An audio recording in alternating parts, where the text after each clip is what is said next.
अस्सलाम वालेकुम everyone, welcome back. आज मैं एक और इम्पॉर्टेंट टॉपिक लेके आया हूँ which is called the representation of SHM. So this would be और मेन टॉपिक, बट इस पे जाने से पहले मैं थोड़ा एसएचएम को डिफाइन कर देता हूँ। ठीक है, सिंपल हार्मोनिक मोशन क्या होता है। ठीक है, let's go directly to the topic.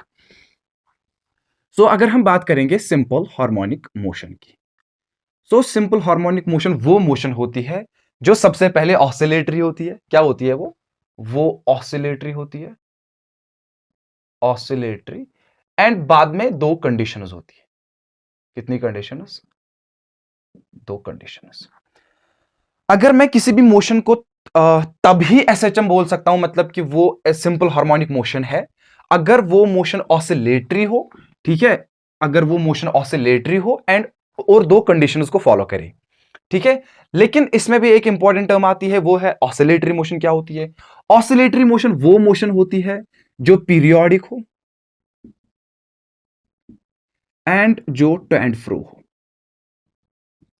ठीक है, उसका मतलब है कि अगर आपको एसएचएम अंडरस्टैंड करना है, उसके लिए आपको ऑसिलेटरी मोशन अंडरस्टैंड करना है। लेकिन अगर आपको ऑसिलेटरी मोशन अंडरस्टैंड करना है, सो आपको पीरियोडिक मोशन अंडरस्टैंड करना है, and to and fro motion. Is that okay?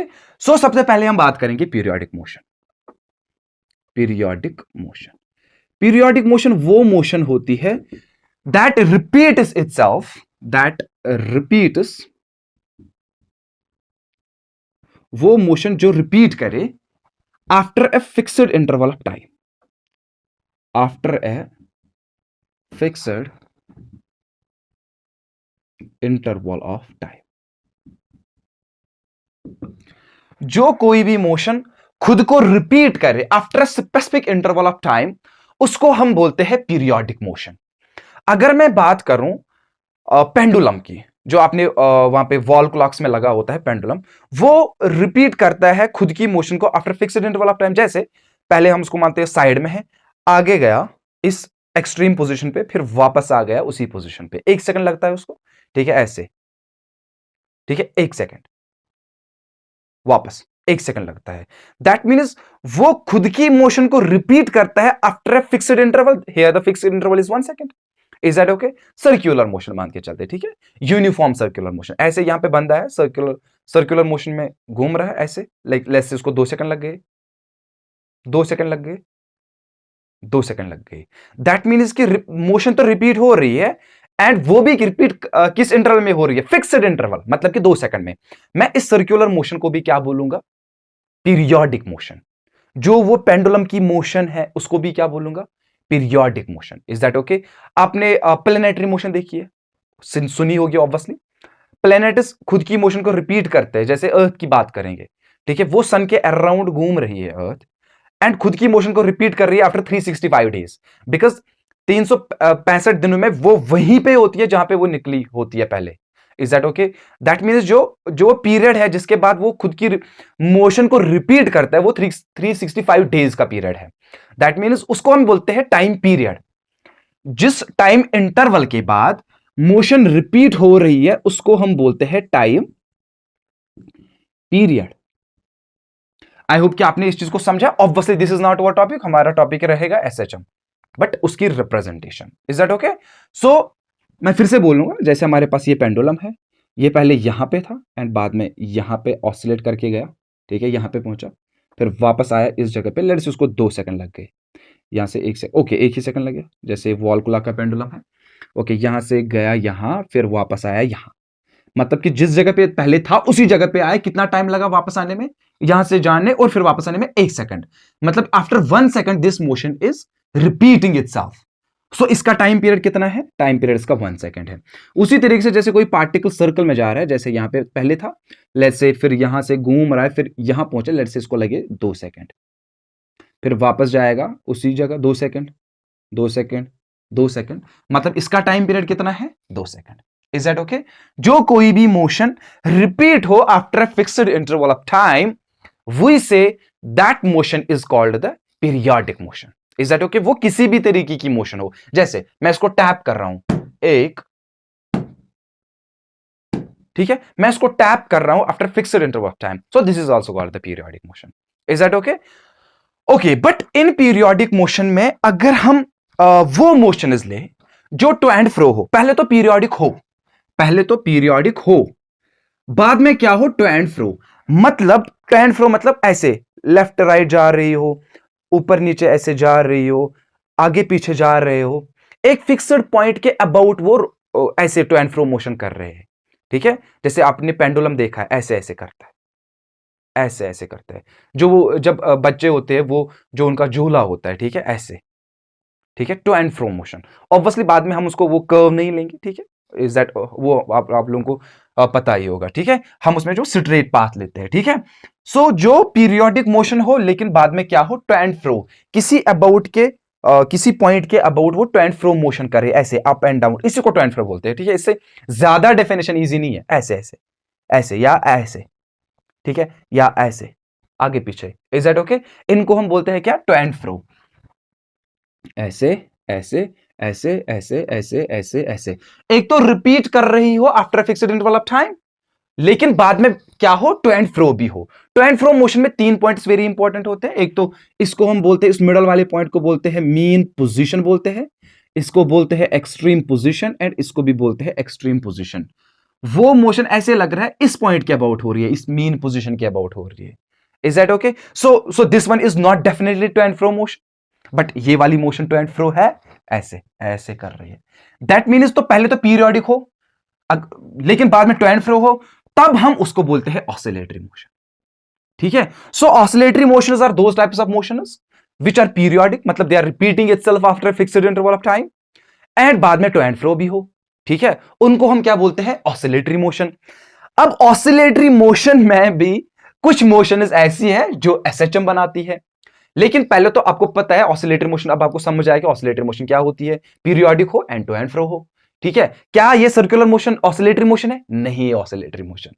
ठीक है, क्या जो प्लैनेट्स राउंड द सन जाते हैं, क्या वो ऑसिलेटरी मोशन है? नहीं है। Even though they are periodic, but we can not say they are oscillatory because they are not to and fro motions. Is that okay? So, but motion of a pendulum is to and from oscillatory motion. Yes, it is oscillatory. एक तो ये periodic है and दूसरा to and fro है। Spring, जैसे आपने spring देखा होगा, जैसे यहां पे मैं स्प्रिंग ब्लॉक सिस्टम बनाऊंगा। ठीक है, मैं इसको ऐसे खींचूंगा पीछे की तरफ। ठीक है, ये ऐसे ऐसे करेगा। ठीक है, to and fro motion periodic भी है, that means it is oscillatory motion. अब ऑसिलेटरी मोशनों में से भी कुछ मोशंस ऐसी है जो आपका एसएचएम बनाती है, सिंपल हार्मोनिक मोशन। लेकिन उसके लिए एक और दो कंडीशंस फॉलो करनी पड़ती है। ठीक है, ये दो कंडीशंस फॉलो करनी पड़ती है, तब वो ऑसिलेटरी मोशन क्या बनाएगी, आपकी एसएचएम। ठीक है, मैं आपको वो दो कंडीशंस बताऊंगा। ठीक है, जो एक ऑसिलेटरी मोशन को क्या बनाती है, सिंपल हार्मोनिक मोशन। ठीक है, सबसे पहली कंडीशन क्या है, amplitude of oscillatory motion should be small. ठीक है, जो आपकी ऑसिलेटरी मोशन है, सिंस वो टू एंड फ्रो है, मतलब एक मीन पोजीशन होती है, उसमें एक दो एक्सट्रीम पोजीशन होती है। ठीक है, एम्पलीट्यूड इसको बोलते हैं, जो आपकी एक्सट्रीम पोजीशन है वो कितनी दूर है फ्रॉम द मीन पोजीशन, इसको बोलते हैं हम एम्पलीट्यूड। क्या बोलते हैं, एम्पलीट्यूड। जैसे अगर मैं ये सुप्रीम मान के चलूंगा, ठीक है, ऐसे ऐसे इसको मीन पोजीशन मान के चलते हैं। ठीक है, एक्सट्रीम पोजीशन इसको मान के चलते हैं, एंड यहां से एक और एक्सट्रीम पोजीशन यहां पे है, ऐसे। ठीक है, ऐसे ऐसे ऑसिलेट कर रही है। ठीक है, टू एंड फ्रो मोशन है। सो ये इसका क्या है, amplitude, the displacement of the extreme position, मतलब कि ये पार्टिकल एक्सट्रीम पोजीशन पे कितना दूर गया। ठीक है, जैसे ये 5 सेंटीमीटर का, तो इसका एम्पलीट्यूड कितना है, 5 सेंटीमीटर। अब इस पार्टिकल को देखते हैं, ऐसे ऐसे कर रहे हैं, बहुत इसका एम्पलीट्यूड ज्यादा है। ठीक है, सो मीन पोजीशन क्या, इसकी एक्सट्रीम पोजीशन लेट से 20 सेंटीमीटर की दूरी पे है, दैट मींस इसका एम्पलीट्यूड 20 सेंटीमीटर का है। Is that okay? मतलब कि अगर आप बोलोगे एम्पलीट्यूड, किसको बोलोगे, जो डिस्प्लेसमेंट होता है, maximum displacement of extreme position from mean position. ठीक है, simply mean position and extreme position कितने दूर है। सो जो ऑसिलेटरी मोशंस में से जिन मोशंस का एम्पलीट्यूड कम हो, ठीक है, जिनका एम्पलीट्यूड लेस हो, वेरी स्मॉल हो, ठीक है, उनको हम क्या, एसएचएम बोलते हैं। लेकिन एक और कंडीशन है, एक और कंडीशन यह है कि जो एक्सेलरेशन हो, एक्सेलरेशन ऑफ पार्टिकल, जो क्या ऑसिलेट कर रहा है, एक्सेलरेशन ऑफ द पार्टिकल जो ऑसिलेट कर रहा है, उसकी एक्सेलरेशन इंक्रीज होनी चाहिए। क्या होनी चाहिए? Increase as it goes from mean position to extreme position. ठीक है, जब यह पार्टिकल मीन पोजीशन से एक्सट्रीम पोजीशन की तरफ जा रहा है, उसके एक्सेलरेशन का वैल्यू इंक्रीज करना चाहिए। मतलब कि उसकी एक्सेलरेशन का वैल्यू सबसे ज्यादा कहां पे हो? एक्सट्रीम पोजीशन पे हो। ठीक है, उसकी एक्सेलरेशन का वैल्यू जब ये मीन पोजीशन से ऐसे ऐसे जाएगा एक्सट्रीम पोजीशन, जब ये मीन पोजीशन से जाएगा एक्सट्रीम पोजीशन, इसके एक्सेलरेशन का वैल्यू इंक्रीज करना चाहिए सो दैट इसकी एक्सेलरेशन का मैक्सिमम वैल्यू एक्सट्रीम पोजीशन पे बने। ठीक है, सो यहां से ज्यादा ये एक्सेलरेट करे इस डायरेक्शन में। ठीक है, डायरेक्शन में प्रॉब्लम है। ठीक है, डायरेक्शन और एक्सेलरेशन की टुवर्ड्स किसकी तरफ होनी चाहिए? Mean position. ये भी कंडीशन है। ठीक है, एक तो ये कंडीशन है कि acceleration of the particle should increase, acceleration of the particle should increase कहां से? As it goes from mean position to extreme position. जब ये पार्टिकल यहां से यहां जाए, इसकी एक्सेलरेशन का वैल्यू इंक्रीज करना चाहिए एंड मैक्सिमम कहां पे बने? यहां पे एक्सेलरेशन मैक्सिमम हो। ठीक है, एंड ये भी एक्सट्रीम पोजीशन है, जैसे ये एक्सट्रीम पोजीशन, ये भी एक्सट्रीम पोजीशन है, सो इसमें भी एक्सेलरेशन का वैल्यू मैक्सिमम हो। ठीक है, सो मिनिमम कहां पे होता है एक्सेलरेशन का वैल्यू? यहां पे मीन पोजीशन पे, बिकॉज मीन पोजीशन पे नेट फोर्स जीरो होता है। ठीक है, आई होप कि you know all these things. जो इक्विलिब्रियम पोजीशन है, मीन पोजीशन, वहां पे नेट फोर्स कितना होता है? जीरो होता है। एंड जब हम इसको लिखेंगे mass into acceleration, so zero आएगा, so acceleration would be zero. So acceleration at the mean position is zero. ठीक है, and extreme position it is maximum. जैसे मैं एक और एसएचएम बनाता हूं, सॉरी अभी ऑसिलेटरी बना रहा हूं। ठीक है, सो यहां पे इसको लिखेंगे मीन पोजीशन, ये इसकी एक्सट्रीम पोजीशन है एंड ये इसकी एक्सट्रीम पोजीशन है। मीन पोजीशन पे एफ नेट फोर्स जीरो होता है, that means acceleration is equal to zero है। सो जब ये पार्टिकल मीन पोजीशन से टुवर्ड्स एक्सट्रीम पोजीशन जाएगा, इसकी एक्सेलरेशन का वैल्यू क्या करना चाहिए? इंक्रीज करना चाहिए। एंड जब ये पार्टिकल इस मीन पोजीशन से इस एक्सट्रीम पोजीशन की तरफ जाएगा, इसकी एक्सेलरेशन का वैल्यू इंक्रीज करना चाहिए। Acceleration of the particle should increase as it goes from mean position to extreme position. And remember, एक और कंडीशन है यहां पे, and direction of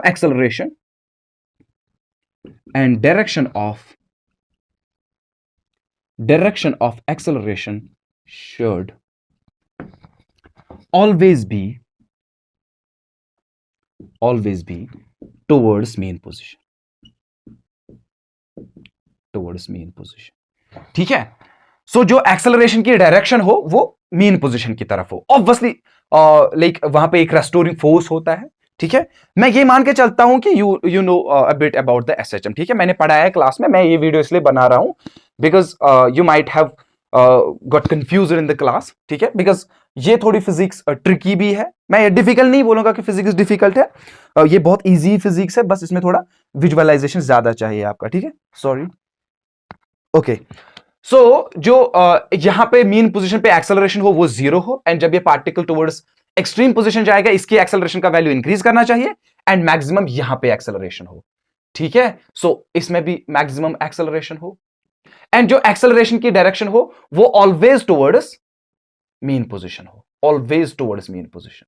no matter particle किस डायरेक्शन में जा रहा है। अगर पार्टिकल यहां से यहां जाएगा, एक्सेलरेशन इसी डायरेक्शन में है। अगर यहां से पार्टिकल मीन पोजीशन की तरफ जाएगा, ठीक है, एक्सेलरेशन इसी डायरेक्शन में है।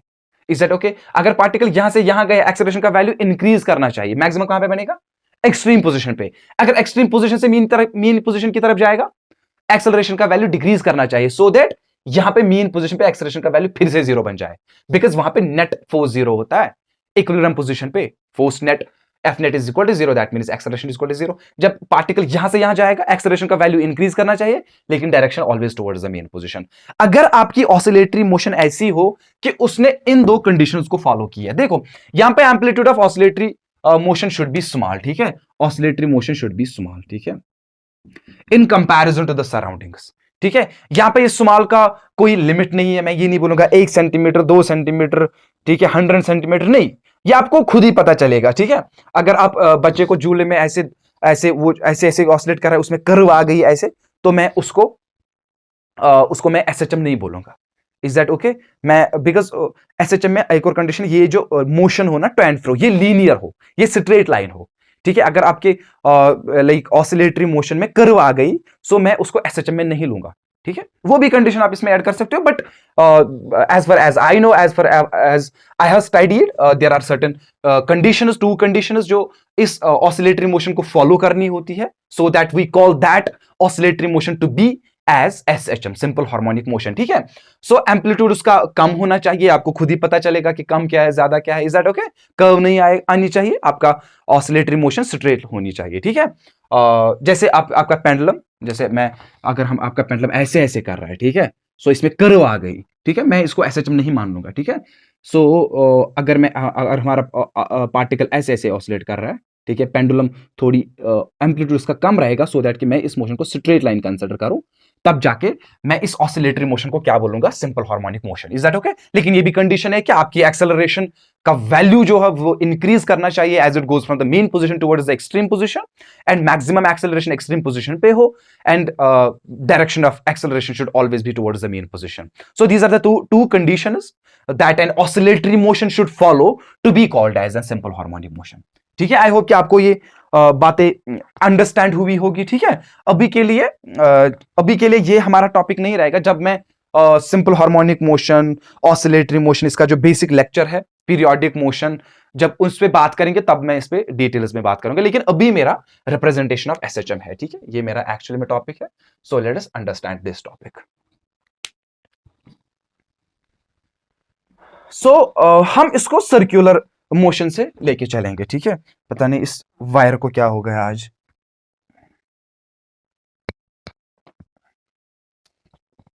सॉरी। हाँ,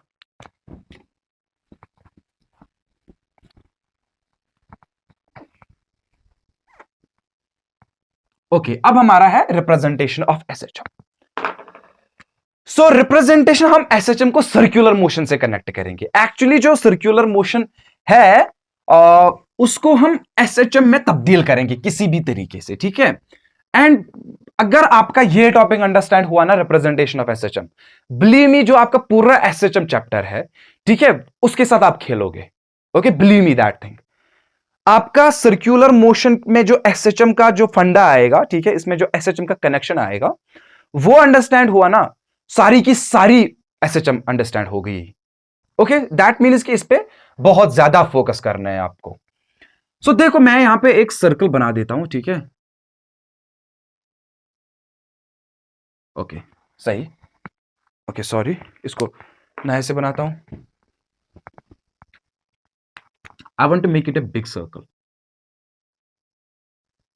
अगर छोटा ही बना बट अच्छा बनना चाहिए। चलो ठीक है।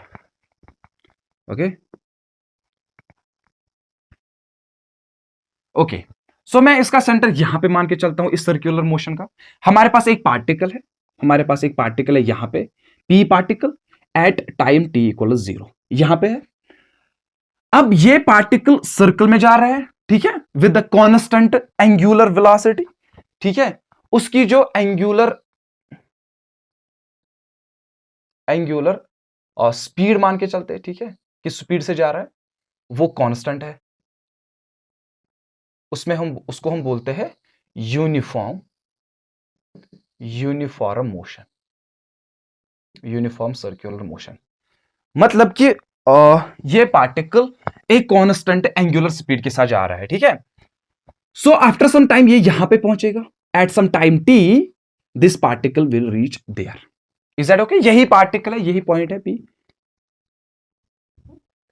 अब ध्यान रख लेना, इस दौरान जब ये पार्टिकल यहां से यहां गया, एक सर्कल में जा रहा है, इसने कुछ एंगल कवर किया होगा। ये इसकी रेडियस है, मैं इसको रेडियस वेक्टर मान के चलता हूं। ठीक है, R। ओके, रेडियल वेक्टर या इस पार्टिकल का position vector from this point. ये पोजीशन वेक्टर अब या रेडियल वेक्टर यहां पे पहुंचा होगा, ये R है। ओके, इसने कुछ angular displacement theta, where theta is angular displacement, लेकिन किसका angular displacement? Of particle P, angular displacement of particle P। ठीक है, हमें पता है एंगुलर वेलोसिटी ओमेगा और एंगुलर स्पीड का कनेक्शन होता है इस थीटा के साथ, एंगुलर डिस्प्लेसमेंट के साथ। Omega is equal to theta by time. Okay कितना एंगुलर डिस्प्लेसमेंट है divide by time, that will give you the value of angular speed. Okay so मैं मान के चलता हूं theta equals omega into t. Okay so theta is angular displacement of the particle P which is going in a circle. Okay uniform motion के साथ जा रहा है सर्कल में, ठीक है। सो पार्टिकल पी की कौन सी मोशन है, पार्टिकल पी की कौन सी मोशन है, सर्क्यूलर मोशन, सर्क्यूलर मोशन। मैं इस पे फोकस इसलिए कर रहा हूं बिकॉज आगे जाके हमारे पास एक और पॉइंट आएगा, ठीक है, पी डैश। ओके सो वो पार्टिकल सर्कल में नहीं जाएगा, उसकी मोशन थोड़ी अजीब सी होगी, let's will see that. So theta is equal to omega t, this omega t is also the angular displacement, because ये तो यही है ना, theta is equal to omega t, इसको मान के चलते हो, इसको मान के चलोगे, ठीक है, दोनों क्या है, एंगुलर डिस्प्लेसमेंट। सो मैं इस थीटा को क्या लिखूंगा, मैं इस थीटा को हटाऊंगा यहां पे, मैं इसको लिखूंगा omega T in terms of angular speed में मैंने इसको लिखा, and in terms of time. Okay wire omega is constant, obviously omega is constant because uniform motion है, ओमेगा इज कांस्टेंट, एक कांस्टेंट एंगुलर वेलोसिटी के साथ जा रहा है, ठीक है। Okay wire T is time, T is a variable, ठीक है, आपका जो टाइम है वो वेरिएबल है, मतलब कि आपका टाइम चेंज हो रहा है। सो यहां पे अगर टी इज इक्वल टू 0 है, आगे जाके T is equal to 1, T is equal to 2, T is equal to 3, T is equal to 4, T is equal to 5, is that okay. So अब यहां पे हम दो एक्सीज मान के चलेंगे, यहां पे मैं दो एक्सीज मान के चलूंगा इसके ओरिजिन से, ओके ऐसे ऐसे, ठीक है। मैं इस पी को थोड़ा पी को ऊपर लिखूंगा, एंड जो टाइम है टी इक्वल्स 0 टाइम। ओके इसको मैं मान के चलूंगा, ये वाली एक्स एक्सीज है एंड ये वाली क्या है, वाई एक्सीज। अब पूरा ध्यान रख लेना, ठीक है। हम जाते हैं थोड़ा वेक्टर्स पे, हमारी कोऑर्डिनेट एक्सिस है, हमारे पास ये एक वेक्टर है, लेट्स से ये 2 फोर्स कोई है, 2 न्यूटन का फोर्स है, एंड ये जो एंगल बना रहा है इस एक्स एक्सिस के साथ, वो है एंगल, और लेट्स से 30 डिग्री का एंगल, ठीक है। क्या आप में से मुझे कोई बता सकता है इस वेक्टर का कंपोनेंट और इसकी projection along this x axis कितनी है, इसका जो कंपोनेंट है, ठीक है, कंपोनेंट्स ऑफ ए वेक्टर तो पढ़े ही होंगे ना, ठीक है। सो इसका कंपोनेंट अलोंग एक्स एक्सिस कितना है, इसका कंपोनेंट अलोंग एक्स एक्सिस होगा f cos ऑफ 30, ठीक है। कुछ सोच रहे होंगे अंदर से इसने छोटा क्यों बनाया, बिकॉज इसका कंपोनेंट तो पूरा 2, इसका मैग्नीट्यूड कितना है, इसका तो 2 न्यूटन का मैग्नीट्यूड है, ऑब्वियसली इसका component 2 Newton along x axis थोड़ी होगा, इसका कंपोनेंट तो छोटा ही होगा ना, that means f 2 cos of 30 कितना हो गया, √3/2, ठीक है, f cos ऑफ 30 √3/2। सो इसका कंपोनेंट √3 1.7 समथिंग। सो ये जो इसकी लेंथ, ये जो इसका कंपोनेंट अलोंग एक्स एक्सिस, उसकी लेंथ कितनी है, 1.7। Is that okay. सो इसका कंपोनेंट अलोंग वाई एक्सिस कितना है, मैं इस वाई एक्सिस को थोड़ा बड़ा बना देता हूं, इस वेक्टर का कंपोनेंट अलोंग वाई एक्सिस कितना होगा, इसका होगा f sin of 30। Okay so f का वैल्यू है 2, sin ऑफ 30 कितना हो गया, 1/2। ओके खत्म हो गया, इसका कंपोनेंट है 1। ओके सो आपका एक वेक्टर है ऐसे, जिसका मैग्नीट्यूड था 2, उसका कंपोनेंट यहां से बन गया 1.7, एंड इसका कंपोनेंट यहां से बन गया 1। ओके अब ये वेक्टर इसी तरीके से यहां पे मेरे पास एक वेक्टर है जिसका मैग्नीट्यूड r है, radius of circle, is that okay. यहां से इसका मैग्नीट्यूड 2 न्यूटन था, यहां से इसका मैग्नीट्यूड कितना है, रेडियस ऑफ सर्कल। इस वेक्टर को मैं 2 कंपोनेंट्स में डिवाइड करूंगा, ओके एक तो अलोंग एक्स एक्सिस, एक तो अलोंग एक्स एक्सिस, इस वाले एक्सिस पे इसका प्रोजेक्शन, इसका कंपोनेंट कितना है, वो होगा r cos of omega T. यहां पे बस ओमेगा टी के बदले यहां पे 30 है, यहां पे f के बदले यहां पे r है, सिंपल, ठीक है, r cos of omega T, यहां से f cos ऑफ 30, एंड यहां से इसका कंपोनेंट कितना होगा, यहां से इसका कंपोनेंट होगा r sin of omega t. Is that okay. इस वेक्टर के जो r है एट सम टाइम t, जब ये यहां पे पहुंचा, इसके मैंने 2 कंपोनेंट्स के along x axis r cos of omega T and along y axis r sin of omega t. Is that okay. लेकिन ये पार्टिकल थोड़ी रुक रहा है, ये तो आगे जा रहा है ना, ये तो आगे जा रहा है, ये पार्टिकल अब यहां पे पहुंचेगा, ठीक है। लेट्स से पहले इसने एंगल 30 बनाया, अब ये जाके ऐसे है, अब जाके इसने 60 डिग्री एंगल बनाया। Is that okay? अब देखते हैं हम इसकी प्रोजेक्शन, ये पहले 2 न्यूटन का था। ओके, इसकी projection on this axis, okay, वो कितनी रहेगी? वो रहेगी 2 cos of 60। Is that okay? So बन जाएगा 2 इंटू cos ऑफ 60 कितना हो गया? 1/2, दैट मीन्स 1। पहले जब ये एंगल 30 था, इसकी प्रोजेक्शन 1.7 थी। जब एंगल इंक्रीज हो गया, इस वेक्टर की प्रोजेक्शन ऑन दिस एक्सिस वो डिक्रीज हो गई। पहले 1.71 था, अब बाद में 1 बन गया। सो दैट मीन्स अब ये प्रोजेक्शन थोड़ी छोटी रहेगी। पहले इतनी प्रोजेक्शन थी, अब थोड़ी पीछे आ गई प्रोजेक्शन। ठीक है, एंड उसकी प्रोजेक्शन अलोंग वाई एक्सिस देखते हैं, वो होगी 2 साइन ऑफ 60। साइन ऑफ 60 कितना हो गया? √3/2, that means 2 √3/2, that means √3, that means 1.7। Okay, because √3 is 1.7। सो पहले उसकी प्रोजेक्शन यहां से 1 थी, अब बिकॉज ये वाला एंगल इंक्रीज हो गया, उसकी projection along this axis increase हो गई। पहले 1 थी, अब कितनी बन गई? 1.7। सो इसकी प्रोजेक्शन थोड़ी इंक्रीज हो गई ऐसे। ठीक है, कौन सा एंगल पे? 60 पे। Okay, you understand? जितना ये ऊपर जा रहा है, जितना ये वेक्टर ऊपर जा रहा है, इसकी projection along this axis decrease हो रही है।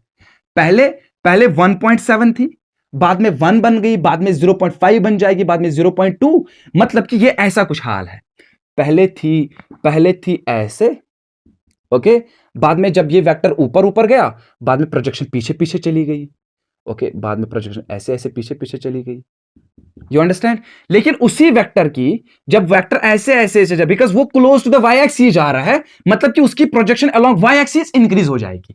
पहले लेट से ये इतनी थी, बाद में इतनी हो गई प्रोजेक्शन, बाद में इतनी हो गई प्रोजेक्शन, बाद में इतनी हो गई प्रोजेक्शन। जब ये वेक्टर ऐसे होगा, जब ये वेक्टर ये ऐसे होगा 2, सो एंगल कितना बना? यहां से 90 डिग्री अलोंग एक्स एक्सिस। सो उसका कंपोनेंट अलोंग एक्स एक्सिस कितना बन गया? 2 cos of 90 which is 0। That means कि उसका कोई प्रोजेक्शन है ही नहीं अलोंग एक्स एक्सिस। मतलब आखिरकार कुतवाई थी, आखिरकार वाई थी योथस। Is that okay? सो इसी तरीके से जब ये वेक्टर इस डायरेक्शन में ऊपर की तरफ जाएगा, ठीक है, जब ये वेक्टर पूरा वाई एक्सिस पे चला जाएगा, उसकी प्रोजेक्शन पूरी की पूरी अलोंग वाई एक्सिस होगी। अब यहां से कितनी प्रोजेक्शन होगी? 2 sine of 90, that means 2 sine of 90 कितना हो गया? 1। दैट मीन्स पूरी की पूरी प्रोजेक्शन उसी साइड में। ठीक है, सो यहां पे पूरी प्रोजेक्शन अब ऐसे ही होगी। सो अब इस वेक्टर जो है ना, जितना भी हमने वेक्टर पढ़ा, ठीक है, अब इसको अप्लाई करो यहां पे। ओके, सो यहां पे हमारा वेक्टर ऐसे था, पहले पूरी प्रोजेक्शन ऐसी थी। जब ये वेक्टर ऐसे जा रहा है, एक्स एक्सिस से दूर जा रहा है, उसकी प्रोजेक्शन छोटी छोटी हो रही है। ओके, बाद में ऐसे, बाद में ऐसे, बाद में ऐसे, एंड एट द एंड इसकी प्रोजेक्शन 0 बन जाएगी। सो उसी तरीके, लेकिन उसकी प्रोजेक्शन वाई एक्सिस पे इंक्रीज होगी। पहले ऐसे थी प्रोजेक्शन, बिकॉज अब ये टुवर्ड्स वाई एक्सिस जा रहा है, सो ऐसे है प्रोजेक्शन, बड़ी बड़ी प्रोजेक्शन, लंबी लंबी प्रोजेक्शन। ठीक है, ओके, बाद में ऐसी प्रोजेक्शन। अगर आप प्रोजेक्शन को देखोगे, पहले यहां पे थी 0, कुछ नहीं था, बाद में थोड़ी बन गई, बाद में इससे ज्यादा, इससे ज्यादा, इससे ज्यादा। सो मैं इस पॉइंट को यहां पे इस यहां पे मैंने P माना, इस पॉइंट की प्रोजेक्शन को यहां पे मैं P' मानूंगा। ठीक है, रैंडम टाइम पे। ठीक है, R sin ओमेगा टी। ठीक है, सो ये P' ऐसे पहले यहां पे था, फिर ऊपर गया, फिर ऊपर गया, फिर ऊपर गया, फिर ऊपर गया। इस एरो को देख लो, इस एरो को P' मान के चलो। ठीक है, ऊपर गया, फिर ऊपर। ठीक है, लेकिन अब ये जब ये इस सेकंड क्वाड्रेंट में चले जाएगा, ठीक है, सेकंड क्वाड्रेंट में हम इसकी मोशन को देखेंगे। ओके, सेकंड क्वाड्रेंट में हम इसकी क्या देखेंगे? मोशन देखेंगे। एंड सेकंड क्वाड्रेंट में मजा आएगा, तभी इसकी मोशन का आपको थोड़ा फील होगा कि इसकी मोशन कैसे होगी। अब ये जब सेकंड क्वाड्रेंट में चला जाएगा, पूरा देख लेना, ये इसकी वाई एक्सिस है, ये इसकी एक्स एक्सिस है। अब वेक्टर ये जो आर है, ऐसे है आर, लेट से 2 है। अब ये जो एंगल है, लेट से ये एंगल बन गया 60 डिग्री का एंगल। ओके, इसकी प्रोजेक्शन इस वाले एक्सिस पे कितनी है? वो रहेगी 2 cos of 60। That means 2 cos of 60 कितना होगा? 1/2। ठीक है, दैट मीन्स इसकी प्रोजेक्शन 1 है, इसकी प्रोजेक्शन 1 है। सो इसकी प्रोजेक्शन यहां पे कितनी होगी? 2 साइन ऑफ 60। ठीक है, बिकॉज ये एंगल मान के चलता हूं। ठीक है, 2 साइन ऑफ से वो कितना होगा? 2 साइन ऑफ से √3/2, दैट मीन्स √3, 1.7। ओके, लेकिन जब ये वेक्टर ऐसे आर नीचे जाएगा, सो एंगल डिक्रीज होता चला जाएगा। पहले 60 था, अब तो 45 बन गया होगा। सो उसकी प्रोजेक्शन अलोंग एक्स एक्सिस इस पे कितनी बन जाएगी? 2 cos of 45। That means 2 cos of 45 कितना हो गया? 1/√2। That means 2 divided by √2, that means 2 divided by 1.414। Okay, इसका वैल्यू कुछ आएगा एटलीस्ट, मतलब डेफिनेटली इसका वैल्यू 1 से ज्यादा आएगा। ठीक है, 1 से ज्यादा आ जाएगा, बिकॉज ये टुवर्ड्स द एक्स एक्सिस जा रहा है, इस एक्सिस की तरफ जा रहा है, सो इसकी प्रोजेक्शन ज्यादा हो जाएगी। लेकिन यहां पे इसकी प्रोजेक्शन कम हो जाएगी। इसकी प्रोजेक्शन कितनी बन जाएगी? यहां से ये बन जाएगी 2 sin of 45। That means 2 sin of 45 कितना हो गया? 1/√2। That means 1 divide bye 1.414। पहले कितनी थी? पहले √3 थी, दैट मींस 1.7। ठीक है, लेकिन अब ये 1.7 नहीं होगी, अब ये कम होगी। बाद में एंगल आपका ऐसे चला जाएगा, वो 30 पे चला जाएगा। ठीक है, उसकी प्रोजेक्शन यहां पे कितनी होगी? 2 cos ऑफ 30, इस वाले एक्सिस पे 2 cos ऑफ 30 एंड इस वाले एक्सिस पे 2 sin ऑफ 30। दैट मींस यहां से अब कितनी प्रोजेक्शन बन जाएगी? 2 sin of 30। That means 2 into 1/2। That means इसकी प्रोजेक्शन 1 बन गई। पहले 1.7 थी, बाद में 1 divide by 1.4, that would come out to be 1.2 something. ठीक है, बाद में 1 बन गई, बाद में थोड़ी थोड़ी नीचे नीचे आएगी। सो इसका मतलब हो गया, जब ये पार्टिकल यहां पे पहुंचेगा, पूरा ध्यान रख लेना, ये पार्टिकल यहां पे पहुंचेगा, इसकी प्रोजेक्शन इस वाले, बिकॉज ये वाई एक्सिस से दूर जा रहा है, इसकी प्रोजेक्शन कम कम होगी। ठीक है, जब ये यहां पे पहुंचा था, पूरा देखो, जब ये यहां पे था उसकी प्रोजेक्शन पूरी इसी अलोंग वाई एक्सिस पे थी। जब ये ऐसे ऐसे गया, इसकी प्रोजेक्शन कम कम होती चली जाएगी, लेकिन यहां से प्रोजेक्शन इसकी इंक्रीज होती चली जाएगी। पहले ये था, बाद में ऐसी होगी, बाद में ऐसी होगी एंड बाद में ऐसी होगी। लेकिन यहां से दिक्कत क्या हो जाएगी? यहां से डिक्रीज होती चली जाएगी इसके प्रोजेक्शन। सो यहां से यहां जाने से इसकी projection along Y axis increase हो गई, लेकिन यहां से यहां जाने से इसकी projection along Y axis decrease हो गई। सो यहां से जब ये पार्टिकल इस तरफ जा रहा था, यहां पे इसकी प्रोजेक्शन थी वो ऐसे ऊपर गई। जब ये पार्टिकल यहां से यहां पहुंचा, इसकी प्रोजेक्शन यहां नीचे आ गई। Is that okay? सो यहां से ऊपर, बाद में नीचे। जब ये पार्टिकल यहां पे पहुंचेगा, ऐसे यहां पे आर, ठीक है, इसको मैं मान के चलता हूं ये थीटा है। ठीक है, सो इसकी प्रोजेक्शन यहां से क्या बन जाएगी? R sine of theta. ठीक है, एंड ये वाला क्या बन जाएगा? R cos of theta. Okay, R cos of omega T. So जितना एंगल आपका बड़ा होता चला, जितना एंगल आपका बड़ा होता चला जाएगा, बड़ा वो टुवर्ड्स द वाई एक्सिस जा रहा है, इस एक्सिस में, मतलब कि इसकी प्रोजेक्शन यहां से इंक्रीज होती चली जाएगी और यहां से डिक्रीज होती चली जाएगी। ओके, जिस एक्सिस के पास जा रहा है उस एक्सिस पे उसकी प्रोजेक्शन इंक्रीज होती चली जा रही है। ठीक है, जिस एक्सिस से दूर जा रहा है उस पे उसकी प्रोजेक्शन डिक्रीज होती चली जा रही है। पहले इस अलोंग एक्स एक्सिस था, पूरी प्रोजेक्शन उसी पे थी। जब ये अलोंग वाई, जब ये टुवर्ड्स द वाई एक्सिस जा रहा था, उस पे प्रोजेक्शन उसकी इंक्रीज होती चली जा रही थी। ठीक है, एंड यहां से इसकी प्रोजेक्शन डिक्रीज होती चली जा रही थी। जब ये पार्टिकल इस सेकंड क्वाड्रेंट से यहां जा रहा था, इस एक्सिस से दूर जा रहा था, मतलब इसके प्रोजेक्शन डिक्रीज होती चली जाएगी, लेकिन इस वाले पे इसकी प्रोजेक्शन इंक्रीज होती चली जाएगी। जब ये पार्टिकल इस एक्सिस से इस वाले इस माइनस एक्सिस से माइनस वाई एक्सिस की तरफ जा रहा है, माइनस वाई एक्सिस की तरफ जा रहा है, दैट मींस कि ये टुवर्ड्स वाई एक्सिस जा रहा है, मतलब कि इसकी प्रोजेक्शन यहां से इंक्रीज होती चली जाएगी एंड यहां से डिक्रीज होती चली जाएगी। जब ये पार्टिकल यहां से यहां जाएगा, इसकी प्रोजेक्शन, ये तो इस एक्सिस से दूर जा रहा है, इसकी प्रोजेक्शन यहां से डिक्रीज होती चले जाएगी, ऊपर ऊपर चला जाएगा एंड यहां से ये राइट चला जाएगा। Is that okay? सो अगर हम इस पार्टिकल की projection along this x axis देखेंगे, अलोंग वाई एक्सिस देखेंगे, पहले यहां पे थी, बाद में यहां पे, बाद में यहां पे, बाद में यहां पे, बाद में यहां पे, फिर नीचे, बिकॉज यहां से पार्टिकल यहां गया, ये नीचे आ गया। ठीक है, बाद में यहां से ये पार्टिकल यहां गया, उसकी projection along the Y axis increase होती चली जाएगी। बाद में जब ये पार्टिकल यहां से यहां चला गया, उसकी प्रोजेक्शन यहां से डिक्रीज होती चली जाएगी। अगर आप देखोगे, जब ये पार्टिकल ऐसे जा रहा था, यहां से इसकी प्रोजेक्शन का ऐसे ऐसा हो रहा है। ओके, ये पार्टिकल ऐसे जा रहा है, यहां से ये पार्टिकल ये कर रहा है। ठीक है, ऊपर नीचे कर रहा है। And when we see this ना, जब ये यूनिफॉर्म सर्कुलर मोशन में जो पार्टिकल जा रहा है, उसकी projection along the diameter oscillate करती है।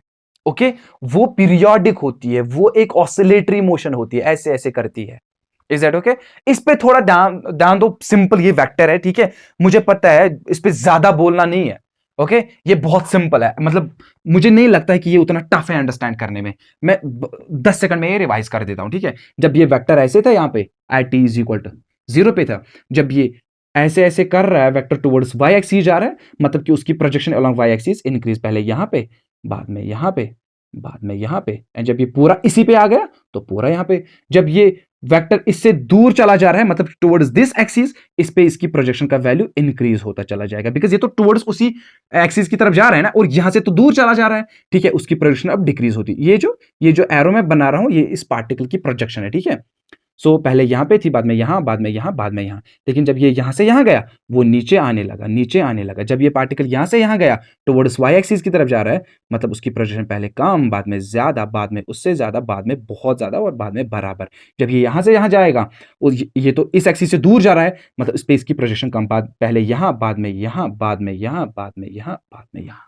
ओके, अगर हम इस पार्टिकल जो सर्कल में घूम रहा है, ठीक है, उसकी प्रोजेक्शन की मोशन को देखेंगे, वो ऐसे ऊपर नीचे नीचे ऊपर ऊपर ऊपर, फिर से जब ये यहां से यहां, ये यहां से यहां, जब ये यहां से यहां, ये यहां से यहां, जब ये यहां से यहां, ये यहां से यहां, जब ये यहां से यहां जा रहा है, वो ऐसे जा रहा है, फिर वापस, फिर यहां से ये जाएगा, ये ऊपर चला जाएगा, जब ये यहां से वो नीचे चला जाएगा, जब यहां से वो ऐसे चलेगा, जब यहां से ये ऊपर चला जाएगा। सो पार्टिकल ऐसे ऐसे कर रहा है। इसकी प्रोजेक्शन, ये जो पार्टिकल मैं मार रहा हूं, ये पी डैश मान के चलता हूं, ठीक है, इस पार्टिकल को मैं पी डैश मान के चलता हूं। Wire P dash is projection of the particle P on the diameter. Wire जो पी डैश है वो प्रोजेक्शन है ऑन डायमीटर, ठीक है। अगर आपको ये फिजिक्स अंडरस्टैंड हो गई, अब इसका मैथमेटिक्स कुछ भी नहीं है, अब हम इसका मैथ करेंगे। ओके, इस डायग्राम को भी हटाएंगे, ठीक है। पहले मैं देख रहा हूं वीडियो चल रहा है, हाँ चल रहा है वीडियो। ओके ओके, सी, अब ये कुछ भी नहीं है, अब ये बहुत इजी है।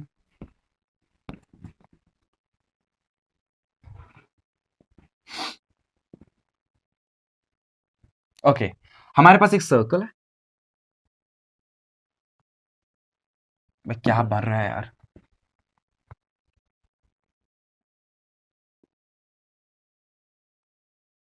अब सही बन गया ना। ओके, सो हमारे पास ऐसे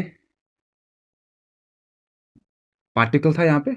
ओके, अब एट टी इक्वल 0 पे यहां पे पार्टिकल पी था। अब जब ये कुछ टाइम के बाद यहां पे पहुंचा ये particle P at some time t, उसने ये एंगल कवर कितना किया, ओमेगा टी। ये इसकी आर है, रेडियस है। सो इसका जो प्रोजेक्शन है, इस पार्टिकल की प्रोजेक्शन ऑन दिस एक्सिस, मैं यहां पे मान के चलता हूं पी डैश। ओके, ये कितनी है, ये कितनी होगी इसकी प्रोजेक्शन, ये होगी R sine of omega T. Okay, so ये तो अलोंग वाई एक्सिस है, सो मैं यहां पे लिखूंगा Y equals R sine of omega T. So अगर मैं पार्टिकल जो जो ऑसिलेट कर रहा है, जिसकी ऑसिलेशन हो रही है, जो ऑसिलेटरी मोशन ऐसे ऐसे कर रहा है, उस पार्टिकल की डिस्प्लेसमेंट की इक्वेशन, जो उसका डिस्प्लेसमेंट है y, वो मैं लिखूंगा r sine of omega T. वो किसकी फंक्शन है, वो टाइम की फंक्शन है। Is that okay, you increase the time, ठीक है, वो चेंज होता चला जाएगा। Is that okay, because that is a function of time. Okay, you increase the time, r sine omega T will accordingly change. Okay, so यहां पे ये जो y है, ये किस पार्टिकल का डिस्प्लेसमेंट है, पी डैश पार्टिकल का। ये पी डैश सर्कुलर मोशन में जा रहा है क्या, नहीं जा रहा है, तो ये क्या कर रहा है, ये ऑसिलेट कर रहा है, ठीक है, ये ऑसिलेट कर रहा है। इसकी मोशन क्या है, oscillatory motion, oscillatory motion,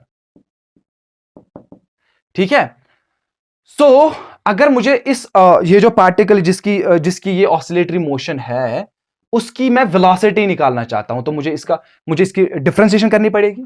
because अगर आपको पता है, अगर आपकी कोई इक्वेशन है x equals to T square, and मुझे यहां से वेलोसिटी निकालनी है, सो मैं dx by dt, because differentiation of displacement with respect to time will give velocity. So यहां पे y है, ये तो डिस्प्लेसमेंट ऑफ पार्टिकल ही है ना, किस पार्टिकल का, p डैश पार्टिकल का, where p dash is the projection of particle p। मैं फिर से लिख देता हूं, ठीक है, p डैश इज द, ये क्या है, ये projection of particle, projection of particle p on y axis, ठीक है। ओके, मतलब कि ये डिस्प्लेसमेंट है। इज दैट ओके, सो मैं यहां पे लिख देता हूं y equals r sine of omega t, where r is the, यहां पे हम इसको बोलेंगे बिकॉज ये पार्टिकल यहां से यहां गया, सो इसका एम्पलीट्यूड, मैक्सिमम डिस्प्लेसमेंट कितना है, मैक्सिमम डिस्प्लेसमेंट तो r ही है ना, that means r is amplitude. इस पार्टिकल के लिए जो सर्कल में जा रहा है, उसके लिए r रेडियस है। फिर से, ये जो पार्टिकल सर्कल में जाए, उसके लिए r क्या है, रेडियस है for what, for P, particle P, लेकिन यही आर एम्पलीट्यूड है। क्या है ये? Amplitude for particle P dash. Is that okay? Is that okay? Very important, omega T. Okay, अगर मुझे यहां से velocity of the particle P dash निकालनी है, सो मैं इसको डिफरेंशिएट करूंगा, v equals D Y by D T. So मैं इसको लिखूंगा r cos of omega T into omega. सो मैं इसको यहां से लिखूंगा r omega, internal differentiation, differentiation of sine omega t is cos omega T, लेकिन यहां से ये फंक्शन ऑफ टाइम भी है, सो ओमेगा इज कांस्टेंट बाद में। Okay, if you want to know it, so y equals r sin of omega t, so dy by dt equals r cos of omega t into d by dt of omega t. So omega is constant, that means r omega cos of omega t into d by dt of t is 1. So यहाँ से v, okay, r omega cos of omega t. So मैं इसको हटा देता हूँ। आई hope कि आपको internal differentiation आती है। सो अगर मुझे, so this is the velocity of particle, velocity of particle p की p dash, particle p dash, okay, because this equation is for p dash, displacement of p dash। अगर मैं displacement of p dash की differentiation कर देता हूं तो वो मुझे velocity of p dash देगा। ओके, अगर मुझे यहां से, मैं यहां से एक्सेलरेशन भी निकाल सकता हूं, सो मैं acceleration is equal to dv by dt लिख सकता हूं। ओके, सो यहां से बन जाएगा r omega cos of omega T की डिफरेंशिएशन क्या आ जाएगी? Minus sign omega T. ठीक है, minus sign omega T, and omega T की इंटरनल डिफरेंशिएशन वो ओमेगा आएगा, वो यहां से स्क्वायर बन जाएगा। ठीक है, सो एक्सेलरेशन का वैल्यू क्या आया? सो एक्सेलरेशन मैं यहां पे लिख देता हूं। सो एक्सेलरेशन का वैल्यू आया माइनस ओमेगा स्क्वायर। मैं इस आर साइन ओमेगा टी, इसको मैंने अलग लिखा, आर साइन ओमेगा टी को अलग, उसके बदले वाई लिखूंगा, omega square into Y. Okay, are you understanding what I am saying? So acceleration is equal to minus times omega square into y, where omega is angular velocity, which is constant. Definitely this is a constant. So this is minus sign.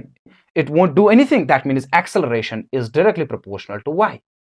Okay, because मैंने एक constant को हटा दिया, मैंने proportionality sign लगा दी। ठीक है, that means जितना displacement होगा, जितना ये ऊपर चला जाएगा, y जितना ये ऊपर चला जाएगा, मीन ये इसकी मीन पोजीशन बन गई। ठीक है, मीन पोजीशन से एक्सट्रीम पोजीशन की तरफ y का वैल्यू इंक्रीज होता चला जाएगा एंड एक्सेलरेशन का वैल्यू ऑटोमेटिकली इंक्रीज होता चला जाएगा, बिकॉज ये तो डायरेक्टली प्रोपोर्शनल है। यही तो कंडीशन थी। अगर आपके ऑसिलेटरी मोशन में एक्सेलरेशन का वैल्यू इंक्रीज हो रहा है as particle goes from the mean position towards the extreme position, that means we call that oscillatory motion as an SHM. Okay, हमने यहां से ये प्रूव कर लिया कि ये जो पार्टिकल पी डैश है, ये जो ऑसिलेट कर रहा है, एक्चुअली ये एसएचएम है, because acceleration is directly proportional to Y. You increase Y, आपकी एक्सेलरेशन का वैल्यू इंक्रीज, एंड वाई का वैल्यू इंक्रीज करना मतलब क्या हो गया? वो इस पोजीशन के ऊपर की तरफ जाना हो गया। जब आप ऊपर चला जाओगे, सो y का वैल्यू इंक्रीज होता चला जाएगा, दैट मींस एक्सेलरेशन का वैल्यू इंक्रीज होता चला जाएगा। एंड अगर आप y इक्वल 0 पे देखोगे, इसकी एक्सेलरेशन का वैल्यू क्या हो जाएगा? a is equal to 0, because आप यहां से सब्स्टिट्यूट कर लो, y इज इक्वल टू 0, आपकी a इज इक्वल टू 0 आ जाएगी। दैट मींस इस पोजीशन पे जब y इज इक्वल टू 0 था, वहां पे एक्सेलरेशन 0 है। दैट मींस ये ओरिजिन है यहां पे, एक्चुअली ये मीन पोजीशन है। Are you understanding? Because this is y axis and इसका origin यहाँ पे, वहां पे y का वैल्यू 0 बन गया। ठीक है, वहां पे y का वैल्यू 0 ही होता है। ठीक है, जब मैं इस इक्वेशन में सब्स्टिट्यूट कर देता हूं y इक्वल 0, आपकी एक्सेलरेशन का वैल्यू 0 बन जा रहा है। दैट मीन्स कि ये मीन पोजीशन थी, बिकॉज जब हमने इसको डिफाइन किया था, यहां पे ये मीन पोजीशन, वहां पे एक्सेलरेशन का वैल्यू कितना आना चाहिए? वहां पे 0 आना चाहिए।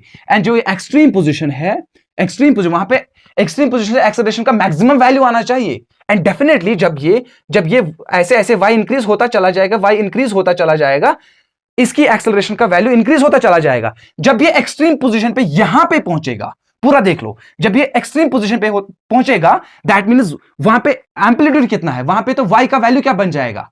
वहां पे y का वैल्यू r बन जाएगा। Is that okay? So acceleration का वैल्यू क्या बन जाएगा? Minus omega square into r। Okay, जब ये नीचे यहां पे पहुंचेगा, सो y का वैल्यू क्या बन जाएगा? y का वैल्यू क्या बन जाएगा? Minus r। सो y मतलब नेगेटिव बन जाएगा ना, सो y का वैल्यू नेगेटिव हो, so acceleration would be minus omega square into minus r। ठीक है, so acceleration is equal to omega square into are.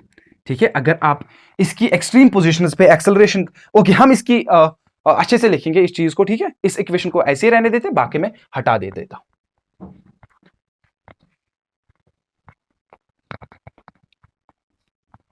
Okay, सो हम इस इक्वेशन को देखेंगे। ठीक है, at origin that means y is equal to 0 पे फर्स्ट। ठीक है, आपकी एक्सेलरेशन बन जाएगी minus omega square into 0 is 0। That means ये पोजीशन मेन पोजीशन थी। ठीक है, अब हम यहां पे एक्सट्रीम पोजीशन पे देखेंगे, y का वैल्यू कहां क्या बन जाएगा, वहां पे r बन जाएगा।